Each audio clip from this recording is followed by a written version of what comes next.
While the world often focuses on Israel's actions in Gaza, there's another powerful player whose role often escapes scrutiny: Egypt. Despite its historic ties to the Palestinian cause and public statements of solidarity, Egypt's government, especially its deep state apparatus, has repeatedly taken actions that indirectly, yet significantly, harm Palestinians, particularly during times of crisis in Gaza. But since Hamas took power in 2007, Egypt has consistently kept that border tightly shut. It has positioned itself as a neutral party, yet its policies have often aligned with the Israeli blockade, deepening the humanitarian crisis for over 2 million Palestinians. These tunnels were vital lifelines, smuggling in everything from baby formula to medical supplies.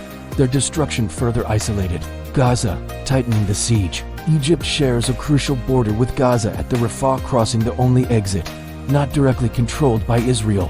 During critical moments, especially under heavy Israeli bombardment, Egyptian authorities have frequently kept Rafah closed, though officials deny it. The scale and location of the structure suggest preparation for a possible mass influx of Palestinian refugees, raising fears that it could become a detention site or part of a broader strategy to depopulate Gaza under the guise of security. Accepting large numbers of Palestinian refugees could disrupt this fragile balance.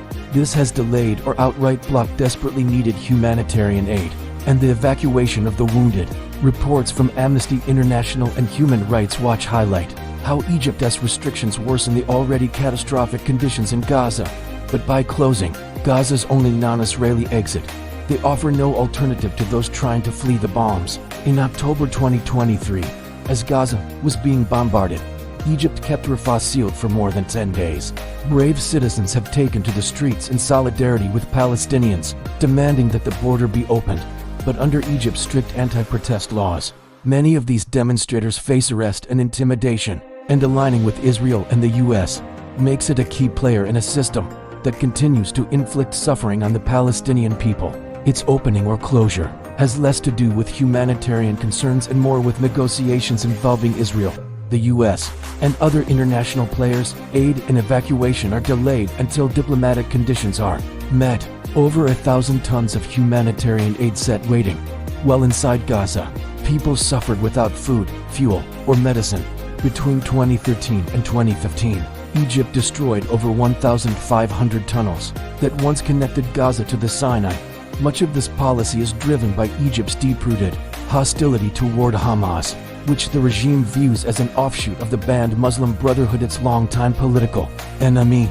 In 2015, an Egyptian court even labeled Hamas a terrorist organization, a decision that was later reversed. Still, Egyptian state media frequently echoes anti-Hamas narratives, aligning with Israeli and Western rhetoric.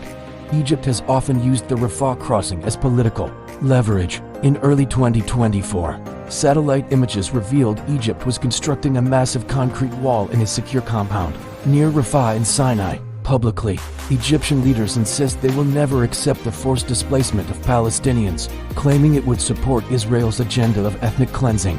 This hardline stance isn't just about Gaza.